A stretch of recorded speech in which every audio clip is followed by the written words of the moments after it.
Let us start the lecture now. Before starting with a new topic, let us just quickly go through the content of your syllabus that we have already covered. See, if you have a look at your syllabus, you'll see there is an introductory part which pertains to sound and noise. This part. We will deal with this topic at the very last. This is a completely different topic and it does not match with the rest of the syllabus of your vibration engineering. So either we could have started with this topic, or as we are doing right now, we will discuss this entire topic at the end of your syllabus. So basically your classes started from here. Introduction to vibration, importance, scope of vibration, terminology, classification, degrees of freedom, harmonic motion, vectorial representation, which is the rotating vector representation from which the equation of simple harmonic motion comes, complex number representation, addition of simple harmonic motion. So these we have covered as a part of your first midterm. Then undamped single degree of freedom systems, derivation of equation of motion or one dimensional, longitudinal, transverse and torsional.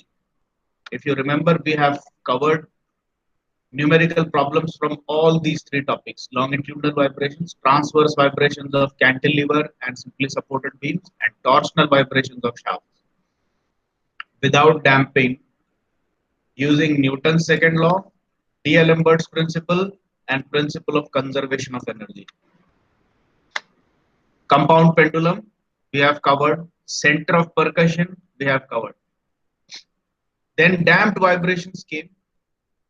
Damped vibrations of single degree of freedom systems, viscous damping, under damped, critically damped, and over damped. We have covered all these. Logarithmic decrement, we have covered it. We have covered numerical problems also. Then vibration characteristics of Coulomb damped systems, that is frictional damping, and vibration characteristics of hysteretic damped systems. We have covered all these topics. So far, this is the portion of your syllabus that we have completed, this part. And now today, we are going to start with forced vibrations of single degree of freedom system. Okay. So basically, if you remember your earlier classes, I told you that first we will start with free vibrations,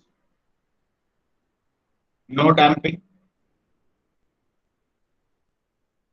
no forcing.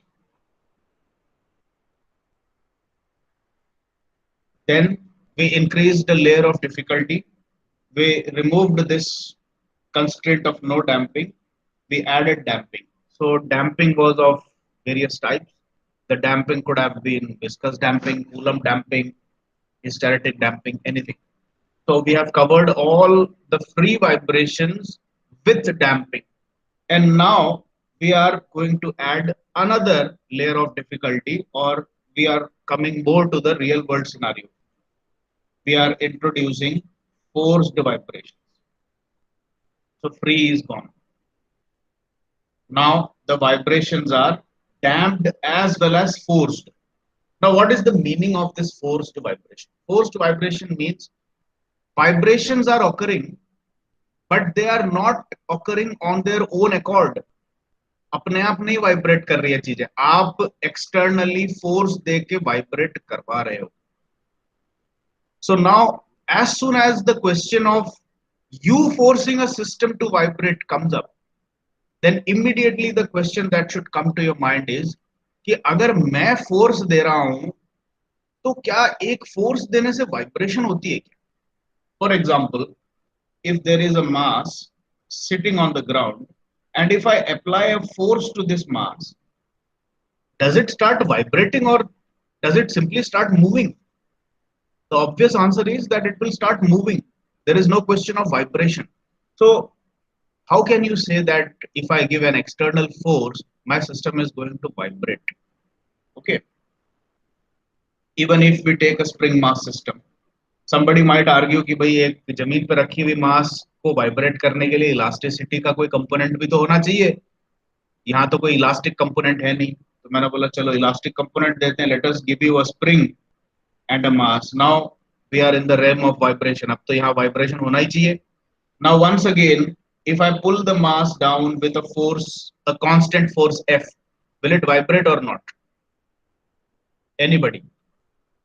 Spring mass system मैंने लटका के तैयार कर लिया है और मास को let us से 2 न्यूटन फोर्स से खींच के पकड़ रखा है. ये वाइब्रेट करेगा कि नहीं करेगा? No sir. नहीं करेगा. सवाल ही नहीं उठता. So what is the meaning of forced vibration? In order to give a force in such a way so that the system starts vibrating, your force also should be sinusoidal.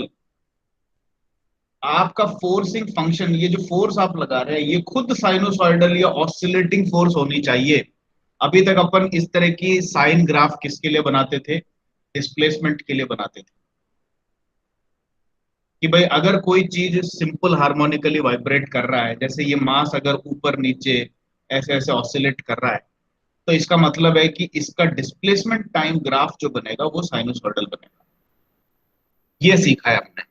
तो अब अगला question आता है कि मैं forced vibration के बारे में जानना चाहता हूँ. फोर्स्ड वाइब्रेशन के लिए मुझे फोर्स देना पड़ेगा बाहर से, ये भी मैं समझ गया. लेकिन मैं फोर्स दूं तो कैसा फोर्स दूं? सिर्फ खींच के रखूं, सिर्फ दबा के रखूं? फोर्स तो है लेकिन वाइब्रेशन नहीं है. तो इसका मतलब है कि the external force which is commonly called as the forcing function, ये आपको बहुत कॉमनली टर्म मिलेगा, forcing function. So you should know what a forcing function is. Forcing function is a sinusoidal waveform type of force. तो अब आपकी force जो है ऐसी नहीं होगी, force is equal to 2 newton. ये तो स्टैटिक फोर्स हो गई. फोर्सिंग फंक्शन या साइनोसॉइडल फोर्स कैसी रहेगी? Force is equal to F naught sine omega t. यानी कि आपके द्वारा दिए जाने वाले फोर्स की एक फ्रीक्वेंसी भी होगी ओमेगा, उसका एक एम्पलीट्यूड भी होगा एफ नॉट. इस तरह की साइनोसॉइडल फोर्स अगर आप दें तब इसको आप कहोगे फोर्स्ड वाइब्रेशन. अब ऑब्वियसली अगला क्वेश्चन ये आता है माइंड में, अब ये बताओ ये कैसे देंगे? How does a sinusoidal force look like? So for that the best example can be taken from this video. ये वीडियो देखिए. इसमें पहले एक बार इस इमेज को देखो. There is a cantilever reed like this.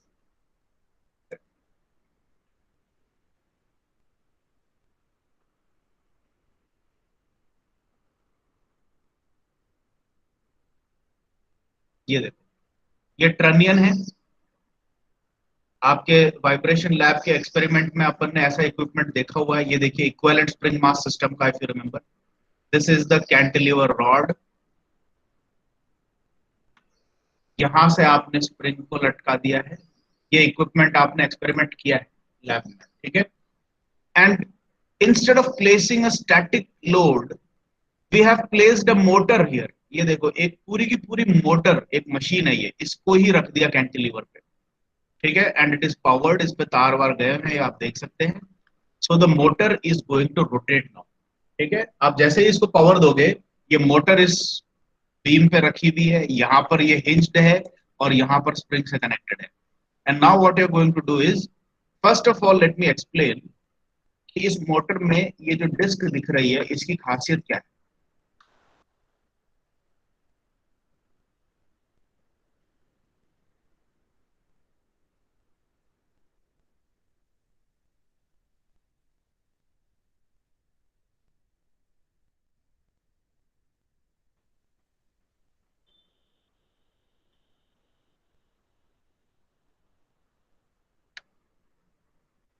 See, there are two discs on the motor which will rotate as soon as you switch on the motor. And you can look at the panel here. There is a control panel and there is a knob. If you rotate this knob, then you can increase the speed of rotation of this disc. Okay, now look at this small golden nub. Actually, on the other part of the disc, see, here you can see there is another small mass which is displaced from the center of the disc. Center of the disc ये है और center of the disc से थोड़ी सी दूरी पे आपने एक eccentric mass रख दिया है, ठीक है, एक नट बोल्ट के तौर पे यहाँ पर रखा हुआ है. Now when this eccentric load is rotated, ये क्या करेगा, ये झटके प्रोड्यूस करेगा. अगर आप एक डिस्क को बिना किसी एक्सेंट्रिक मास के खाली डिस्क को रोटेट करें तब उसमें कोई झटका नहीं आएगा. लेकिन अगर आप एक एडिशनल मास सेंटर से थोड़ी दूरी पे लटका के रखें तो ये रोटेशन के साथ में झटके प्रोड्यूस करेगा, इस तरह के झटके प्रोड्यूस करेगा. और ये झटके जो है ये इस रॉड को फोर्स्ड वाइब्रेशन देंगे. Now let us look at the video and get a full understanding of how this works.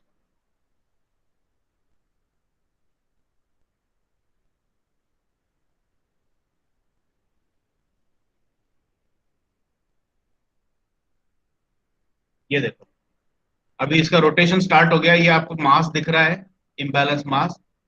ये रोटेशन चल रहा है, अभी तक वाइब्रेट. ये देखिए, now look at the cantilever rod, it has slowly started to vibrate और इसको फोर्स्ड वाइब्रेशन मिल रही है इस इम्बैलेंस मास के रोटेशन से.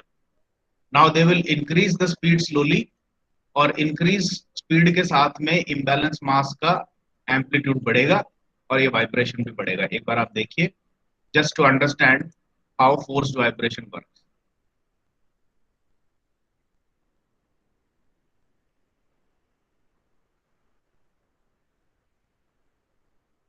Now look at the rod.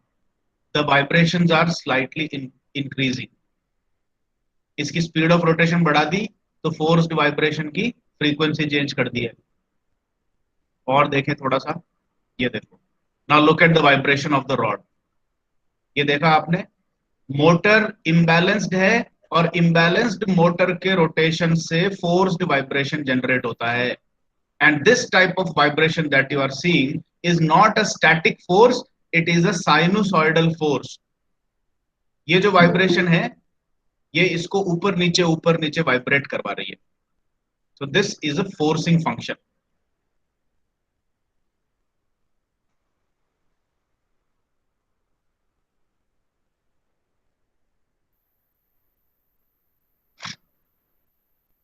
आप लोगों को फोर्सिंग फंक्शन देख करके क्लियर हुआ?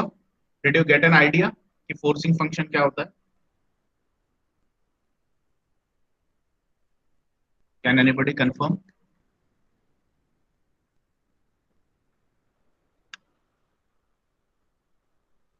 अभिषेक?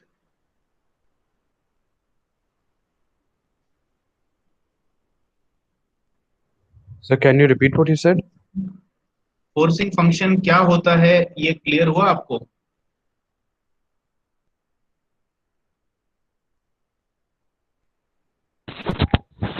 Yes, sir. Can you repeat what you said? Forcing function क्या होता है समझ में आ गया आपको?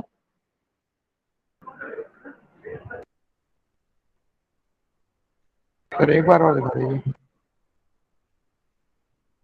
ये देखो,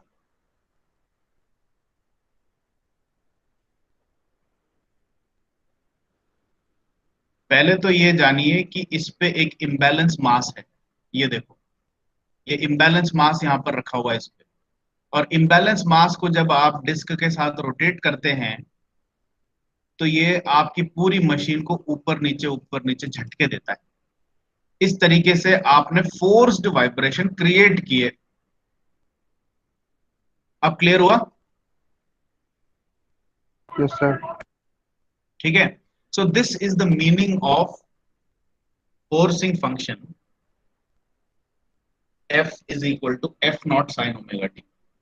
तो अब अगर आप इस फोर्स को, ये जो डिस्क के रोटेशन के साथ आपने बेसिकली क्या किया था, एक डिस्क लिया था और डिस्क के सेंटर से हट करके एक इम्बैलेंस मास को यहाँ पे रखा, ठीक है। And now when the disc rotates, the whole disc is going to oscillate up and down because of this extra imbalance mass. Imbalance mass के रोटेशन के कारण पूरी डिस्क और उसके साथ लगी हुई पूरी मशीन और मशीन के साथ साथ वो कैंटिलीवर बीम, पूरा का पूरा सिस्टम ऊपर नीचे ऑसिलेट करेगा। तो this is the concept of a forcing function, a force which is in a sinusoidal format instead of a static format। तो 2 न्यूटन की कांस्टेंट फोर्स ना लगा करके अगर आप 2 न्यूटन को, अब एफ नॉट क्या है, एफ नॉट फोर्स का एम्पलीट्यूड है, अब एफ नॉट की जगह पे आप 2 रख सकते हैं, 3 रख सकते हैं। अब यहां पर आप बेसिकली सिर्फ ये कह रहे हो कि मेरा फोर्स जो है वो टाइम के साथ वेरी हो रहा है साइनुसॉइडली, और उसकी जो मैक्सिमम वैल्यू आ रही है कभी भी वो 2 न्यूटन आ रही है, और टाइम के साथ वो कभी 2 न्यूटन से कम होती है, कभी 0 होती है, फिर -2 तक जाती है, ये -2 है, फिर वापस से इंक्रीज होती है फोर्स, फिर एक पॉइंट पे आके 0 फोर्स बनती है, फिर फोर्स की वैल्यू पॉजिटिव डायरेक्शन में जाती है, फिर मैक्सिमम 2 तक आती है, फिर इसी तरीके से the force F is sinusoidally changing with time.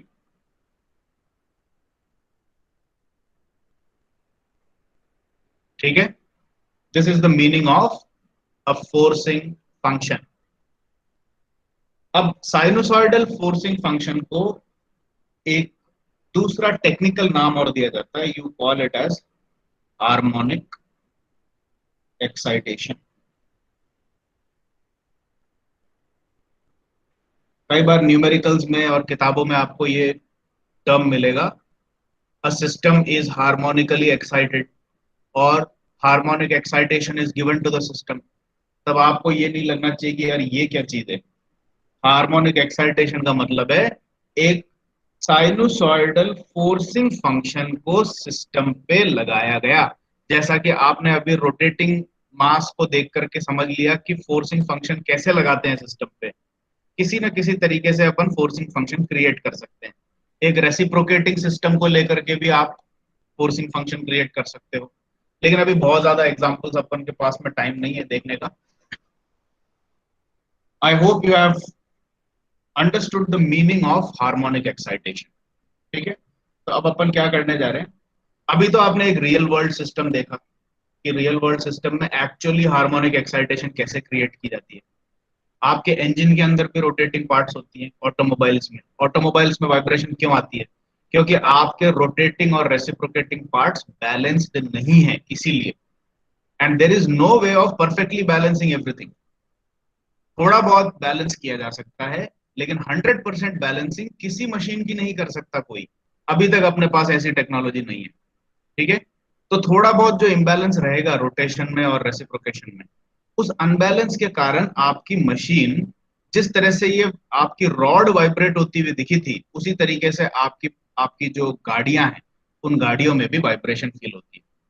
This is the story of forced vibration. तो आप कोई भी इंजन चलाते हो, मशीन चलाते हो, मोटर चलाते हो, आप डायरेक्टली ये अज्यूम कर सकते हैं कि भाई मैंने मोटर को ऑन कर दिया है, इंजन को ऑन कर दिया है, कोई भी मशीन चालू कर दी है जिसमें कोई रोटेटिंग या रेसिप्रोकेटिंग पार्ट आता है, तो मैं फोर्स्ड वाइब्रेशन क्रिएट कर रहा हूं, और अपनी मशीन को, फाउंडेशन को, वो जहां पर भी रखी हुई है उन सब चीजों पे फोर्स्ड वाइब्रेशन पड़ रही है अब। और वो फोर्स्ड वाइब्रेशन कहाँ से पैदा हो रही है, वो रोटेटिंग या रेसिप्रोकेटिंग पार्ट्स के कारण पैदा हो रही है। और वो फोर्स्ड वाइब्रेशन कैसी दिखती है, अगर उसका ग्राफ प्लॉट किया जाए टाइम के साथ में, तो वो एक साइनुसॉइडल फंक्शन दिखता है, जिसका कि एक एम्पलीट्यूड होता है, जिसको एफ नॉट कहा जाता है। यह है फोर्सिंग फंक्शन की कहानी। और अब अपन आज पढ़ने जा रहे हैं कि अगर मैं अपने स्प्रिंग, टेम्पर और मास का जो रिप्रेजेंटेटिव सिस्टम है, इसके ऊपर अगर एक फोर्सिंग फंक्शन को अप्लाई करूं,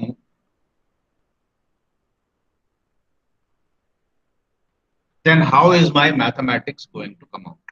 इसका क्या एम्पलीट्यूड बनेगा, इसकी क्या फ्रीक्वेंसी होगी, ये कैसा बिहेव करेगा. So this is what we are going to study. ठीक है. मास पे अपन एक्सटर्नल फोर्स लगा रहे हैं, लेकिन फोर्स स्टैटिक फोर्स नहीं है. It's a sinusoidal changing force, और rather what we commonly call it as a harmonic excitation.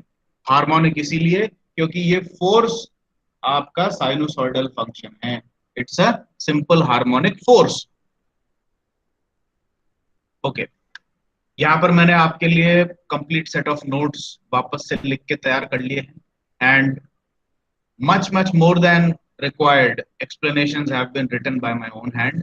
इसको, ये जो नोट्स तैयार कर रहा हूं मैं, इन पे बहुत ज्यादा टाइम घर पे मैं अपना लगाता हूं. I am doing this for your benefit. Otherwise मैं आपको सीधे ये कह सकता हूँ सब किताबों में है, पढ़ लो अपने आप ही. लेकिन ये नोट्स मैं आपको प्रोवाइड करा करके आपके लिए बहुत बड़ी सहूलियत दे रहा हूँ. आपको अपने हाथ से कुछ नहीं लिखना है.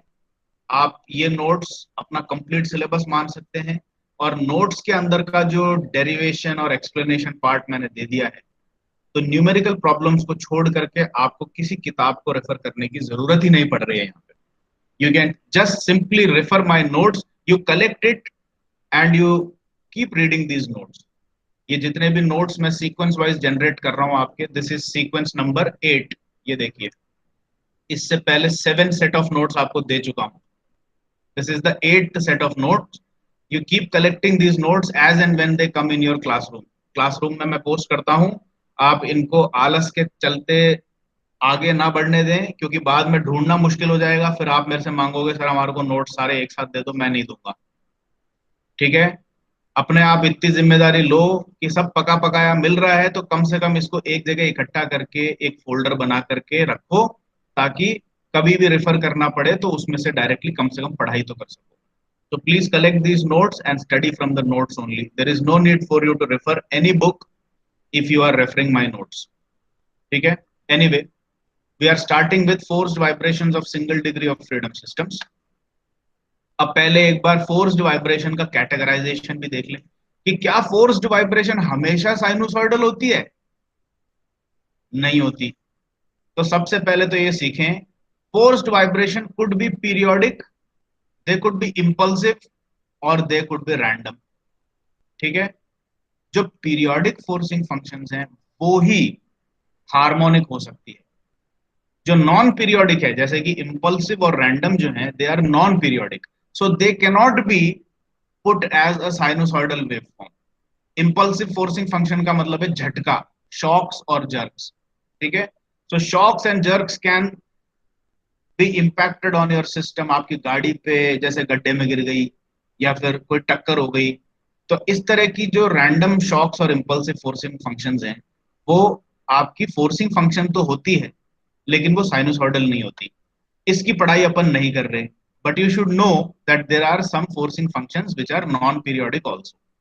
सिमिलरली रैंडम फोर्सिंग फंक्शंस हैं, जैसे कि आपकी गाड़ी जो है कंकड़ पत्थर वाले रोड पे चल रही है, तो कभी छोटे से भाटे पे चढ़ेगी, छोटे से गड्ढे में गिरेगी. So you don't know what the frequency and amplitude of forcing functions are going to be. और वो जरूरी नहीं है साइनोसॉइडल हो, वो ऐसे भी हो सकती है. ये देखो, इस तरह की फोर्सिंग फंक्शंस भी हो सकती है which is not sinusoidal. It could have sharp peaks like these, and it could have any format. ठीक है. तो रैंडम फोर्सिंग फंक्शंस भी हम नहीं पढ़ रहे हैं. पीरियोडिक फोर्सिंग फंक्शंस जो हैं वो जरूरी नहीं है कि वो भी हार्मोनिक हो. They could be non harmonic also. For example, non periodic forcing functions कैसे दिख सकती है? ये देखो, अगर मैं एक स्क्वायर वेव फॉर्म में फोर्स को लगाऊं,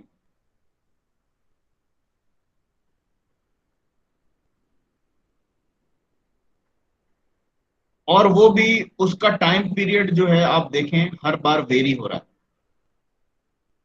एम्पलीट्यूड भी वेरी हो रहा है, तो सबसे पहली बात तो ये समझ में आई, ये साइनोसॉइडल तो है नहीं. ठीक है. तो हार्मोनिक नहीं हो सकती, क्योंकि साइनोसॉइडल अगर है तो ही हार्मोनिक होगी.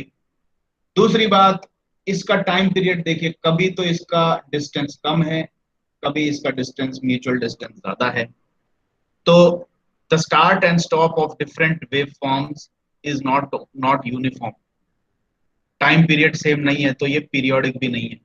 ठीक है, तो इस तरह की फोर्सिंग फंक्शंस, अच्छा अगर ये पीरियोडिक होती तो भी ये हार्मोनिक नहीं होती। अब मैं इसको पीरियोडिक बना रहा हूँ, पीरियोडिक तो है, देखो पीरियोडिक होने के लिए क्या रिक्वायरमेंट है, टाइम पीरियड सेम होना चाहिए हर वेव फॉर्म के बीच में। So now it is periodic but it is non harmonic, harmonic नहीं है, पीरियोडिक। ठीक है, तो फोर्स जो है ये एम्पलीट्यूड चेंज कर रही है अपना, और टाइम के साथ में वैल्यू चेंज कर रही है। पीरियोडिक फोर्सिंग फंक्शन है लेकिन नॉन हार्मोनिक है। हार्मोनिक होने के लिए हमेशा याद रखें, ओनली साइन फंक्शन और cos function will create a harmonic waveform.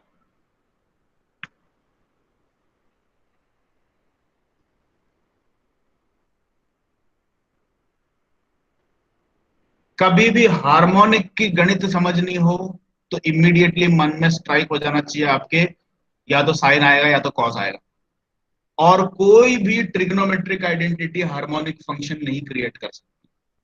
No other trigonometric function other than sine और cos can create a harmonic entity. Harmonic force, harmonic displacement, harmonic velocity, harmonic acceleration, जो भी harmonic होगी, simple harmonic motion के harmonic की बात कर रहे हैं अपन, everything that is harmonic must be a sine function or a cos function, otherwise it could be a periodic function but it will not be harmonic। ठीक है, तो अपन ने ये देख लिया कि भाई किस किस तरह की फोर्सिंग फंक्शंस हो सकती है, और अपन इन सारी कैटेगरीज में सिर्फ एक छोटी सी सब कैटेगरी को पढ़ेंगे कि अगर मैं अपनी सिस्टम को हार्मोनिक एक्साइटेशन दूं तो मेरा सिस्टम कैसा वर्क करेगा। That is all that we are going to study. Non harmonic excitation नहीं पढ़ रहे, इंपल्सिव एक्साइटेशन नहीं पढ़ रहे, रैंडम एक्साइटेशन नहीं पढ़ रहे, only harmonic excitation is in your syllabus. ठीक है, अब अपन आ जाते हैं कि भाई ठीक है, अब हमने मान लिया कि आप सिर्फ हार्मोनिक एक्साइटेशन दोगे, अब अपन इसकी मैथमेटिक्स पे आ जाते हैं। ठीक है, now let us quickly go over the mathematics. यहाँ पे सारा एक्सप्लेनेशन मैंने दे रखा है, जो भी डेरिवेशंस हैं उसमें अपन कम टाइम लगाएंगे, क्योंकि यहाँ पर आपको मैंने ऑलरेडी हाथ से लिख के दिया हुआ है, forced vibrations with constant harmonic excitation. ठीक है, अब आपने ये देखा, आपका रियल वर्ल्ड सिस्टम जो है उसको मैंने स्प्रिंग मास डैम्पर में कन्वर्ट कर लिया है। ये मैं वापस से आपको एक बार याद दिला देता हूं, अगर किसी को डाउट हो कि भाई आप पहले गाड़ियों की बात करते हो, फिर आपने एक वीडियो भी दिखाया, और उसके बाद घुमा फिरा के आप वही स्प्रिंग डैम्पर और मास बना देते हो। ठीक है, तो ये तो एक तरह से चीटिंग है कि आप मैथमेटिक्स तो सिंपल सिस्टम्स की बना रहे हो और एक्चुअल सिस्टम्स तो इतनी सिंपल होती नहीं है। क्या एक स्प्रिंग, एक डैम्पर और एक मास होता है क्या गाड़ी? नहीं होता। लेकिन आप उस गाड़ी के सारे इलास्टिक कंपोनेंट्स को एक स्प्रिंग में कन्वर्ट कर सकते हो फॉर मैथमेटिकल एनालिसिस। उस गाड़ी में आपने जितना भी ग्रीस, ल्यूब्रिकेशन और मूविंग पार्ट्स के बीच में जो भी तेल डाला है, उन सारी चीजों के कारण जो डैम्पिंग आ रही है उसको एक इक्विवेलेंट डैम्पर में कन्वर्ट कर सकते हो, और गाड़ी का जो कंप्लीट मास है उसको एक मास के तौर पे ले सकते हो। So whenever we draw a spring mass system और a spring mass damper system, you must remember कि ये रियल वर्ल्ड सिस्टम ही है, उसका कन्वर्टेड फॉर्मेट है। और ऐसा नहीं है कि अपन बातें तो करते हैं रियल वर्ल्ड सिस्टम की और गणित सिर्फ एक स्प्रिंग, एक डैम्पर और एक मास लगा के बनाते हैं। It's not like that. This is a real world system taken for mathematical analysis, and this is actually how the study of vibrations is done everywhere in the world, even at the highest level। ठीक है, तो आप ये जो पढ़ रहे हैं ये एक्चुअली रियल वर्ल्ड सिस्टम ही है। ओके, एनीवे, तो आपने मास पे फोर्सिंग फंक्शन लगाया जिसका एम्पलीट्यूड एफ नॉट था, और साइन ओमेगा टी दिख रहा है, तो इसका मतलब है कि आपके द्वारा लगाई गई फोर्सिंग फंक्शन की फ्रीक्वेंसी ओमेगा है। ठीक है, अब अपन इसकी डिफरेंशियल इक्वेशन बनाना चाहते हैं यूजिंग न्यूटन सेकेंड लॉ, तो उसके लिए एक रैंडम पोजीशन लेनी पड़ेगी। तो अपन ने कहा let us take a picture of the system while it is vibrating under the influence of this external forcing function.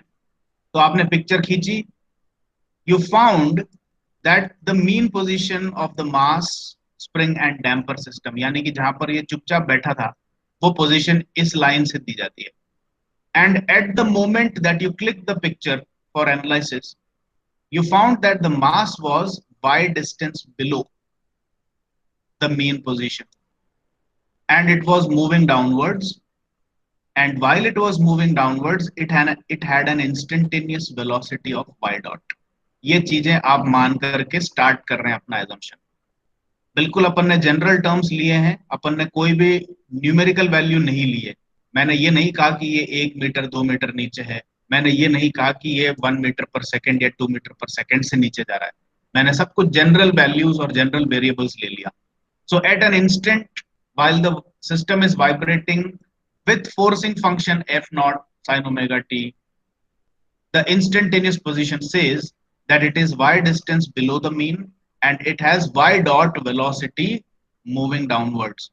तो अब चूंकि इंस्टेंटेनियस पोजीशन आपकी मीन से नीचे को है तो आपका साइन कन्वेंशन सेट हो गया, all downward vectors are positive and all upward vectors are negative including forces.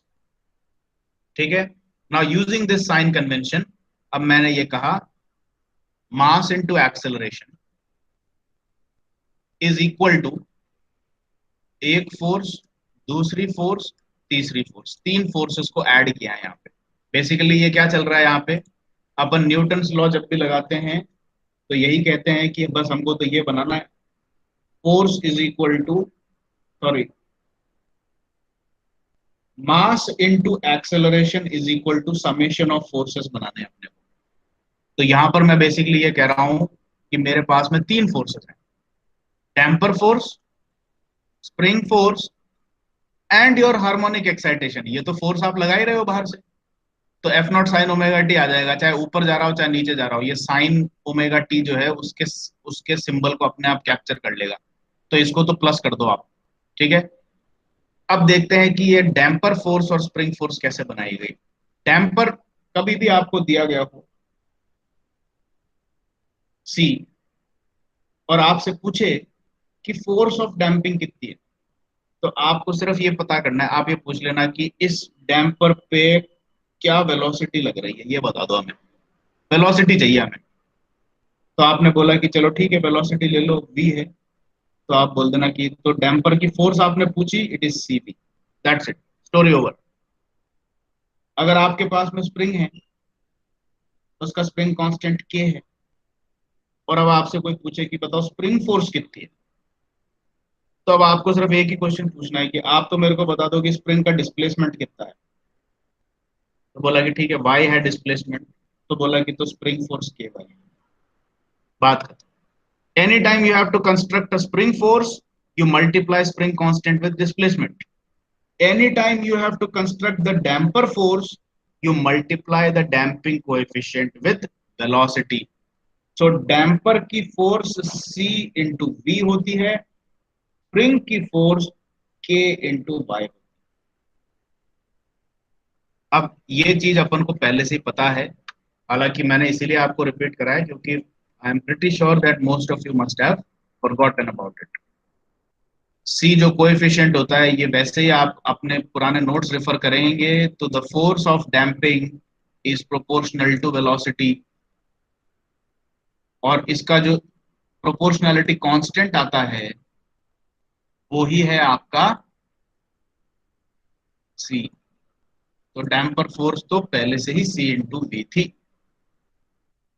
Anyway, तो डैम्पर फोर्स को आपने ये तो बना लिया कि भाई c into D Y by D T, यानी कि c इंटू वेलोसिटी, लेकिन ये माइनस साइन क्यों लगाया, कोई बता सकता है मुझे? Why did I put a minus sign for damping force, and similarly why did I put a minus sign for spring force? Sir direction को इनकॉर्पोरेट करना। डायरेक्शन को देखते हुए देखो, वेलोसिटी किधर को है, नीचे को है, तो वेलोसिटी तो पॉजिटिव है, फिर डैम्पिंग फोर्स नेगेटिव क्यों आई? क्योंकि वेलोसिटी पॉजिटिव है लेकिन डैम्पर का काम क्या है? जिस भी दिशा में वेलोसिटी होगी उसको अपोज करना, ये डैम्पर का काम है। तो अगर वेलोसिटी नीचे है तो डैम्पर फोर्स ऊपर होगी। उसी तरीके से अगर डिस्प्लेसमेंट नीचे है तो स्प्रिंग फोर्स ऊपर को होगी। अगर डिस्प्लेसमेंट ऊपर किया जाए तो स्प्रिंग फोर्स नीचे होगी, और वेलोसिटी ऊपर की जाए तो डैम्पर फोर्स भी नीचे होगी। अब देखो, वेलोसिटी और डिस्प्लेसमेंट दोनों पॉजिटिव डायरेक्शन में है, यानी कि हमने पहले ही कंसिडर कर लिया था downward direction we have declared as positive. तो ये भी पॉजिटिव है, ये भी पॉजिटिव है, लेकिन इन दोनों के कारण प्रोड्यूस होने वाली जो फोर्सेस है वो दोनों ऊपर को है। डिस्प्लेसमेंट नीचे को दिया तो स्प्रिंग ऊपर को खींचेगी, तो स्प्रिंग फोर्स ऊपर को हो गई, तो ये हो गया नेगेटिव। नीचे को वेलोसिटी है तो डैम्पर जो है ये मना करेगा जाने से, ये बोलेगा कि मैं तो रेजिस्टिंग करता हूं हमेशा, तो ये ऊपर को रेजिस्ट करेगा, ऊपर को फोर्स लगाएगा डैम्पर, और ऊपर को फोर्स होने के कारण ये भी नेगेटिव हो गई। So although the velocity and displacement are individually positive, but the forces of the spring and the damper are in the opposite direction of the respective velocity and displacement, and therefore we put a negative sign. तो इस तरीके से अपन ने differential equation को, इस तरह से logic अपन ने पहले सीखा था उस लॉजिक से क्रिएट कर लिया। ठीक है, so this is the differential equation for a spring mass damper system with a forcing function F naught sine omega T applied on it. अब देखो, यहां से आपको थोड़ा सा डिफरेंशियल इक्वेशंस की जो कॉम्प्लेक्सिटी है उसके अंदर थोड़ा सा पानी के अंदर जाके गीला होके निकलना पड़ेगा। अभी तक अपन डिफरेंशियल इक्वेशंस को सिर्फ सुपरफिशियली देख रहे थे, but for this particular case we will have to revisit the concepts of some differential equation. अब अपन ने ये देखा, equation 1 is a linear second order non homogeneous differential equation। तीन चीजों के बारे में समझना है। लीनियर डिफरेंशियल इक्वेशन क्या होती है, सेकेंड ऑर्डर डिफरेंशियल इक्वेशन क्या होती है, और नॉन होमोजेनस क्या होती है। ठीक है, तो एक बार इसको अपन अलग से जाकर के समझते हैं। I am writing a differential equation.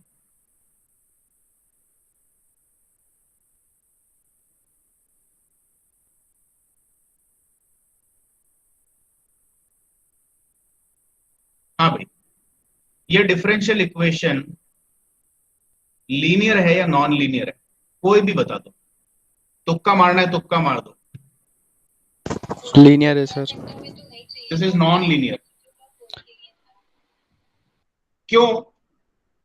linearity or non-linearity is judged only by the fact whether there is a power available on any term except the constant। क्योंकि कांस्टेंट के ऊपर कोई पावर लगाओगे तो वो तो वैसे भी वापस से एक कांस्टेंट बन जाएगी, तो उससे अपन को मतलब नहीं है। कांस्टेंट के ऊपर कोई पावर हो नहीं हो, वी डोंट केयर। ठीक है, लेकिन वेरिएबल्स के ऊपर और डेरिवेटिव्स के ऊपर कोई पावर नहीं होनी चाहिए। अगर पावर है तो वो नॉन लीनियर। यहां पर आपने देखा y is a variable and y has a power of 2, so this becomes a differential equation of second degree। अब यहां पर आपको ये भी डिफरेंशिएट करना आना चाहिए, डिग्री और ऑर्डर के बीच में डिफरेंशिएशन करना आना चाहिए। ये दोनों अलग अलग चीजें हैं। डिग्री आपकी नॉन लीनियरिटी को रिप्रेजेंट करती है। अगर यहां पर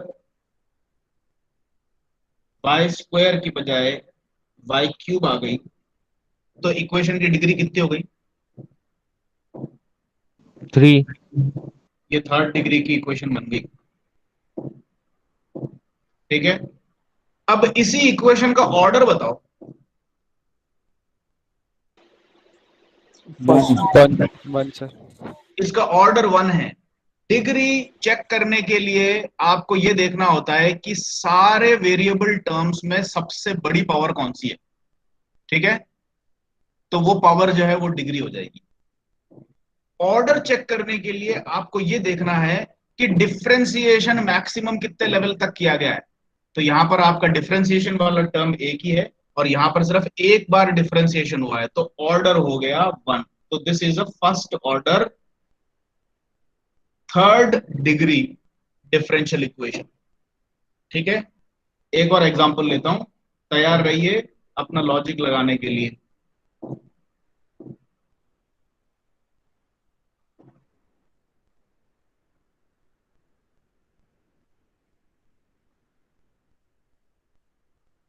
ऑर्डर बताइए, डिग्री बताइए। Second order third degree. Very good.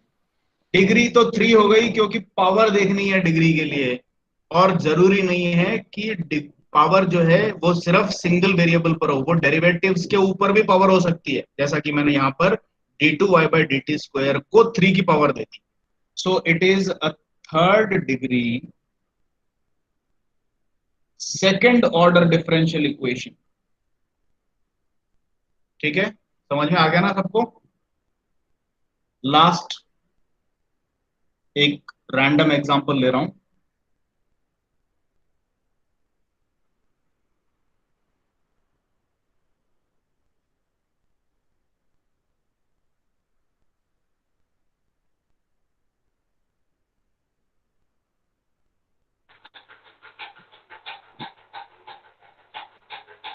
Second order fourth degree. Hmm, ठीक है, क्लियर हो गया सबको? यस अब सर। अपन आगे जा सकते हैं। Now looking at this equation, सबसे पहले तो अपन ने ये कहा कि ये लीनियर डिफरेंशियल इक्वेशन है। लीनियर का मतलब होता है 1 degree. Linear always means that the degree is 100% 1। 1 से ऊपर कोई भी डिग्री है तो नॉन लीनियर है। Second degree, third degree, fourth degree and so on, all the other degrees are non linear. ठीक है, क्योंकि इसका मतलब ही ये है कि आप जब इसका ग्राफ बनाते हैं तो ये स्ट्रेट लाइन आती है, इसीलिए लीनियर बोलते हैं। और डिग्री जैसे ही एक बढ़ गई, सेकेंड डिग्री की इक्वेशंस पैराबोलिक होती है, थर्ड डिग्री की इक्वेशंस हाइपरबोलिक होती है। तो इस तरीके से सारी जैसे जैसे डिग्रीज बढ़ाते जाओगे आप, आपकी लाइन नहीं बनेगी ग्राफ में, कर्व्स बनेंगे ग्राफ में। तो इसीलिए लीनियर टर्म यूज किया जाता है जब डिग्री 1 हो तो।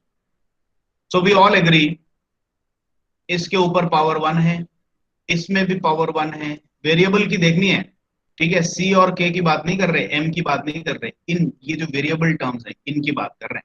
d2y/dt² degree is 1, dy/dt degree is 1, y degree is 1। और राइट हैंड साइड में भी आपने देखा कि कोई एक्स्ट्रा पावर नहीं है, तो इसीलिए ये पूरी की पूरी इक्वेशन लीनियर हो गई, कोई शक नहीं है। सेकेंड ऑर्डर हो गई, इसमें भी कोई शक नहीं है। ऑर्डर के लिए क्या करना है, डेरिवेटिव का लेवल देखना है, d2y/dt²। ठीक है, तो सेकेंड डेरिवेटिव तक पहुंच गया, सेकेंड ऑर्डर हो गया। And now comes the concept of non homogeneity.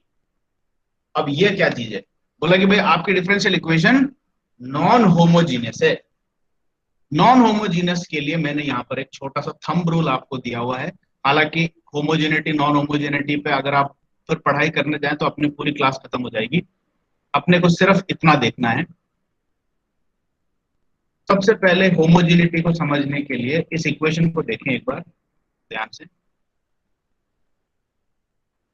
किसी भी डिफरेंशियल इक्वेशन में दो टाइप के वेरिएबल मिलेंगे आपको। एक वेरिएबल तो होगा डिपेंडेंट और एक वेरिएबल होगा इंडिपेंडेंट। ठीक है, फॉर एग्जाम्पल एक डिफरेंशियल इक्वेशन बनाता हूं, dy/dt +3y इक्वल टू 2। ये एक डिफरेंशियल इक्वेशन है। इसमें मेरे को बताओ इंडिपेंडेंट वेरिएबल कौन सा है और डिपेंडेंट वेरिएबल कौन सा Sir, T is independent and Y is dependent variable. है? Very good. जिसके रेस्पेक्ट में डिफरेंशिएशन हो रहा है, यानी कि डिनोमिनेटर में, डेरिवेटिव के डिनोमिनेटर में कौन सा वेरिएबल है, टी है, ये इंडिपेंडेंट होता है। तो इंडिपेंडेंट वेरिएबल इज टी। और जिसका डिफरेंशिएशन हो रहा है, यानी कि डेरिवेटिव के न्यूमरेटर में जो टर्म है वो डिपेंडेंट है, तो द डिपेंडेंट इज y। अब आप अपने डिफरेंशियल इक्वेशन देखो, और इसमें मेरे को बताओ डिपेंडेंट कौन सा, इंडिपेंडेंट कौन सा है? Y is dependent and T is independent. He is independent. Clear हो गया? अब एक सिंपल सा थंब रूल है, आपको कहीं पर भी कोई भी डिफरेंशियल इक्वेशन दिखा दे, आप फटाक से ये बता सकते हैं कि ये इक्वेशन होमोजीनस है कि नॉन होमोजीनस है। कैसे? आपकी पूरी इक्वेशन में अगर इंडिपेंडेंट वेरिएबल का कोई भी टर्म नहीं है तब तो वो होमोजीनस है। ठीक है, वापस से मेरे द्वारा बनाई गई डिफरेंशियल इक्वेशन को देखिए। इंडिपेंडेंट इक्वेशन के टर्म का क्या मतलब है?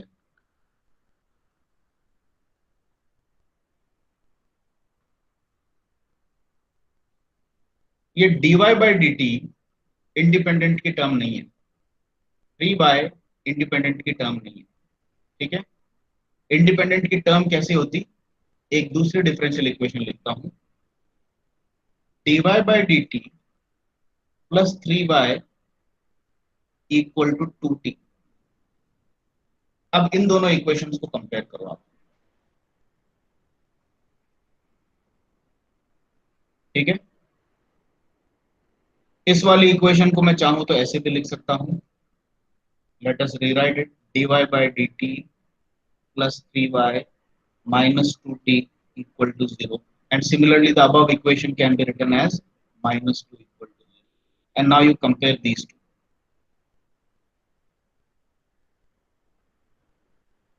This is homogeneous, this equation is non-homogeneous.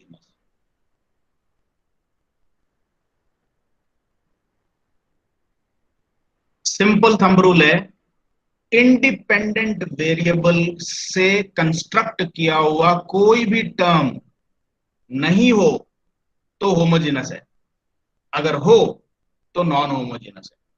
ठीक है, dy by D T, d2y by D T square, इसके कितने भी डेरिवेटिव कर लो, ये सब t के टर्म्स नहीं है, ये y के टर्म्स है। और ऑब्वियसली y को किसी कांस्टेंट से मल्टीप्लाई करते जाओ, उससे कोई फर्क नहीं पड़ेगा, ये भी y का टर्म है, और y क्या है? डिपेंडेंट है। ठीक है, लेकिन जैसे ही आपने कोई ऐसी टर्म इक्वेशन में डाल दी जो कि इंडिपेंडेंट वेरिएबल से बनाया गया हो, जैसे कि 2t, it is a function of the independent term directly, then the equation becomes non homogeneous. सिर्फ इतना सा थंब रूल है, समझ में आ गया आपको?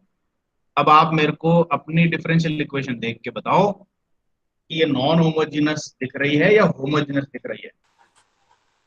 Non homogeneous. क्यों है non homogenous? Sir sine omega T आ गया ना। Very good. देखो पहली टर्म देख रहे हो, इसमें m है, m तो कांस्टेंट है, d2y by D T square, so this is a homogeneous term. Second term देखा आपने, c कांस्टेंट है, फिर dy बाई डी टी है, कोई दिक्कत नहीं है, ये भी होमोजेनस है। थर्ड टर्म देखा, कांस्टेंट k है और y वेरिएबल है, y तो डिपेंडेंट है, so this is also homogeneous. But unfortunately this term is non homogeneous because F not तो कांस्टेंट है, इससे हमें प्रॉब्लम नहीं है। Sign omega T is a function of time and time is independent, and therefore as soon as a function of time is sitting in your equation, the whole equation becomes non-homogeneous। एक मछली पूरे तालाब को गंदा करती है, वैसी कहावत है, अगर एक टर्म भी नॉन होमोजेनस वाली या इंडिपेंडेंट वेरिएबल के फंक्शन वाली आकर के बैठ गई तो पूरी डिफरेंशियल इक्वेशन नॉन होमोजेनस कहलाती है। That's it. ठीक है, अभी अपन डिफरेंशियल इक्वेशन से रिलेटेड इतनी सी जानकारी पढ़ करके संतुष्ट हो जाएंगे, आगे चलते हैं। ये थंब रूल आप लोग पढ़ें, जो मैंने अभी आपको बात समझाई है वही बात यहां पर मैंने लिख भी दी। ठीक है, अब ये बात अपन क्यों कर रहे थे यहां पे आके? We got a differential equation, we found that it was linear, it was a second order differential equation, and it is an unfortunately it is a non homogeneous differential equation. तो ये आपने पता तो कर लिया, लेकिन ये सब क्यों क्यों इन सब चीजों का अपन बखान क्यों कर रहे हैं? क्योंकि डिफरेंशियल इक्वेशंस का सॉल्यूशन, कैसा जनरल सॉल्यूशन लेना है और उसको कैसे सॉल्व करना है, वो इन चीजों पर ही निर्भर करती है आप लोग अगर इंटरेस्टेड हो थोड़ी सी मैथमेटिक्स में और डीप जाना चाहते हो, I would really suggest it's a very good time for you to visit your 12th class differential equation mathematics. उसमें आपको ये समझ में आ जाएगा कि कभी भी डिफरेंशियल इक्वेशन को सॉल्व करने का एक यूनिवर्सल तरीका नहीं होता है। जितने प्रकार की डिफरेंशियल इक्वेशन हुई उतने ही प्रकार के सॉल्यूशन मेथोडोलॉजीज होती है। So you have to identify the type of your differential equation in order to find how to solve it। तो आपने इस डिफरेंशियल इक्वेशन को देख करके इसके टाइप को पहले आइडेंटिफाई किया कि linear second order non homogeneous differential equation है हमारी फोर्स्ड वाइब्रेशन की। तो अब इसको कैसे सॉल्व करना है ये हमें पता है। So now we start with this statement, solution of non-homogeneous differential equations all over the world। कभी भी आपको नॉन होमोजेनस डिफरेंशियल इक्वेशन मिल जाए तो उसको सॉल्व करने की पद्धति इस तरीके से चलती है। कॉम्प्लीमेंट्री फंक्शन बनाना पड़ता है, पर्टिकुलर इंटीग्रल बनाना पड़ता है डिफरेंशियल इक्वेशन का। ठीक है, कुछ याद आ रहा है आपको? कहीं ना कहीं सुना हुआ हो complementary function, particular integral? Yes sir. Anybody याद है Yes, ना? sir. 12th क्लास मैथमेटिक्स में आया होगा, जरूर आया होगा, कॉम्प्लीमेंट्री फंक्शन बनाना, पर्टिकुलर इंटीग्रल बनाना, फिर सॉल्व होता है वो। तो Yes, sir. इस Engineering प्रकार की जो mathematics. डिफरेंस इंजीनियरिंग मैथमेटिक्स में भी सिखाया था, वेरी गुड। तो इस प्रकार की जो डिफरेंशियल इक्वेशन है उसको इसी तरीके से सॉल्व किया जा सकता है। तो अब हमको करना पड़ेगा कॉम्प्लीमेंट्री फंक्शन तैयार और पर्टिकुलर इंटीग्रल तैयार करना पड़ेगा इसको सॉल्व करने के लिए। ठीक है, अब देखो इस टाइप की इक्वेशंस का कॉम्प्लीमेंट्री फंक्शन पार्ट और पर्टिकुलर इंटीग्रल पार्ट बनाना आसान है। कैसे? आपको यह देखना पड़ता है वो मछली कौन सी थी जिसने नॉन होमोजीनस इसके अंदर इंट्रोड्यूस किया, बताओ आप। चार टर्म्स हैं, 1 2 3 4।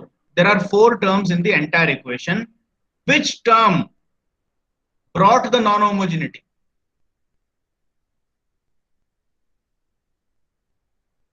F naught sine omega T. F naught sine omega T के कारण ये इक्वेशन नॉन होमोजेनस हुई। ठीक है, हम बात कर रहे थे कि आपको अब इस इक्वेशन का कॉम्प्लीमेंट्री फंक्शन और पर्टिकुलर इंटीग्रल बनाना पड़ेगा।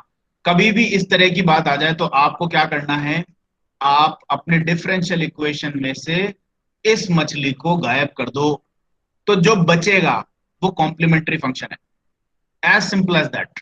ठीक है, और जिस चीज को गायब किया उसको अलग से ले जाकर के ट्रीट करोगे, उसको मैं बताऊंगा कि उसको इक्वेशन में वापस कैसे लेके आना है। ठीक है, पर्टिकुलर इंटीग्रल पार्ट बनाने के लिए पहले अपन डिस्कस करें कि कॉम्प्लीमेंट्री फंक्शन मैं कैसे बनाऊं।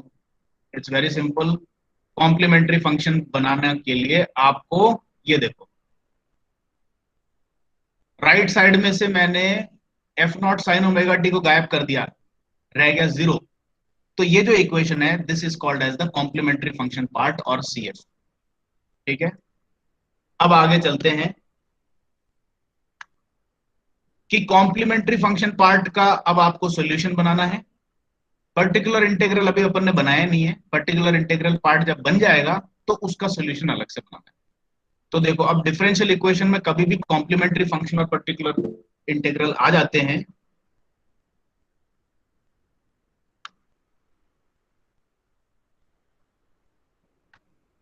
आवाज आ रही है क्या मेरी? Yes, sir. हाँ सर आ रही है।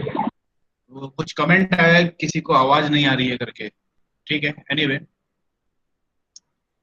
भाई अगर डिफरेंशियल इक्वेशन का सॉल्यूशन y माना जाए, देखो डिफरेंशियल इक्वेशन का सॉल्यूशन क्या होता है, जैसे कोई भी डिफरेंशियल इक्वेशन ले ली, dy by dt plus 3y equal to 10, एक डिफरेंशियल इक्वेशन ले ली।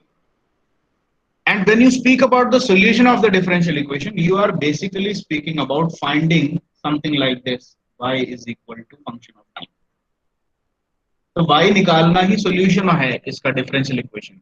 ठीक है, अगर डिफरेंशियल इक्वेशन आपकी x में है, d2x upon dt square plus 3x equal to 20, तो इसका सॉल्यूशन जो होगा वो x equal to something something करके आएगा। This is the solution. अब आपकी डिफरेंशियल इक्वेशन यहां पर क्या है, ये है differential equation. This is your differential equation. तो इसमें डिपेंडेंट वेरिएबल y है ना, तो इसका जब अपन पूरा सॉल्यूशन निकाल चुके होंगे तो ये ऐसा दिखेगा, y equal to something something, this is the complete solution. लेकिन अब आपने क्या किया, यू हैव सेड भाई ये इस टाइप की है डिफरेंशियल इक्वेशन कि इसके तो कॉम्प्लीमेंट्री फंक्शन और पर्टिकुलर इंटीग्रल बनेंगे, और अगर ये बनेंगे तो इन दोनों के अलग से सॉल्यूशन निकाले जाएंगे। तो आपको क्या करना पड़ेगा, टोटल सॉल्यूशन जो y है आपके डिफरेंशियल इक्वेशन का, उसके दो पार्ट्स आएंगे। एक तो आएगा y कॉम्प्लीमेंट्री फंक्शन और एक आएगा y particular integral.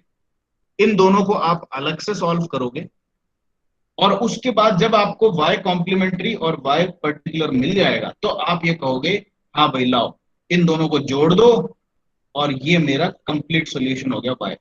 This is how you solve such equation. तो पहले तो डिफरेंशियल इक्वेशन उठाई, उसकी जांच परख की, पता किया कौन से टाइप की है, और टाइप पता करने के बाद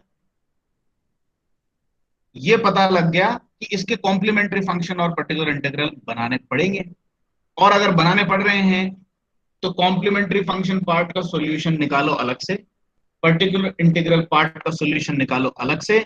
जब ये दोनों मिल जाएं, इन दोनों को ऐड कर दो और डिक्लेयर कर दो कि मेरा total solution of the original differential equation is y complementary plus y particular integral. That's all, ये अपन को करना है, ठीक है। सो एनीवे यहां तक आप अभी थोड़ा सा अपन को टाइम इसलिए लगा क्योंकि अपन डिफरेंशियल इक्वेशंस के अंदर भी जाकर के थोड़ा सा ज्ञान लेकर के आ गए।